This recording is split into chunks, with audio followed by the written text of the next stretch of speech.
You're going to see in your next thought primer number 2, that we're going to be learning methods for evaluating the quality of arguments. And in a few weeks, we're going to learn a different set of methods for evaluating non-arguments. Non-arguments are going to be passages that present to us a series of statements, but they don't necessarily offer those statements in support of a conclusion. They may be offering us a belief system or making a declaration of some kind. And what you're going to see is the methods for evaluating arguments and non-arguments are different. And so we want to make sure that we're really good at identifying what it is that we're looking at so that we apply the appropriate methods of evaluation. What we're going to do in the next couple of videos is look at some examples of arguments and non-arguments and how we can distinguish them from one another. Now, the first distinction we're going to try to make is between arguments and explanations.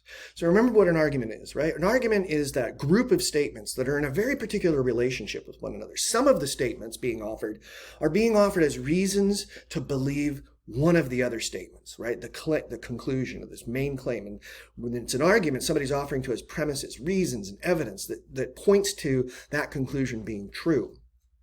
When somebody's attempting to prove that something is the case, they're making an argument. So you walk into a courtroom and you see a prosecuting attorney and he points to that defendant and he says, I'm going to present to you reasons and evidence to believe that that person is guilty of a crime. And the defense attorney is going to do the opposite. They say, I'm going to provide reasons and evidence for you to believe that it's not the case that this person is guilty of a crime. Now, an explanation, though, is going to do something different. It's not going to try to prove that something is the case. It's going to try to explain why it's the case. So an explanation is going to assume that an event has occurred or a set of circumstances exist, and now I'm going to explain to you why this event occurred as it did or why this set of circumstances exists as it does. But it's not going to try to prove that that set of circumstances exists. It's just going to assume that they do. It's not going to try to prove that the event happened. It's just going to assume that it did. So again, imagine you walk into that courtroom and the only thing you hear the prosecuting attorney say is, here are the reasons why this defendant committed this crime. He had a bad upbringing, or he has a corrupt set of morals, or he's greedy. That's why he did this. And if you're a jury, you're going to be sitting there saying like, okay, that's all fine and dandy, but that doesn't prove that he did what you're accusing him of having done.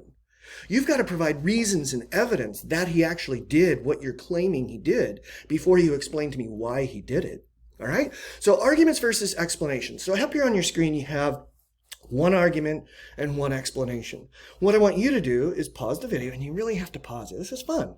Pause the video, read these two passages, and see if you can figure out which of these is the explanation and which of these is the argument. And when you're ready, you can start your video again, and we'll look at your work, or you'll look at your work. All right. So first passage says Joe Biden was elected president because voters believed he represents their interests better than Donald Trump. And the second passage says Joe Biden was elected president because he won the required number of electoral college votes. Every major news outlet refers to him as president, and all the world's leaders acknowledge he is the president. Which of those is the argument and which is the explanation? If you said the first passage was the explanation, you are right. Because the claim here is that Joe Biden was elected president. And we say, okay, what's the evidence of that? And all the person says is, well, because this is what voters believed. Well, okay, maybe that was what motivated them. Maybe you're right about that. But that doesn't provide any evidence that he was in fact elected president. But in the second passage, we're offered evidence. Here are reasons to believe it's true that Joe Biden was elected president.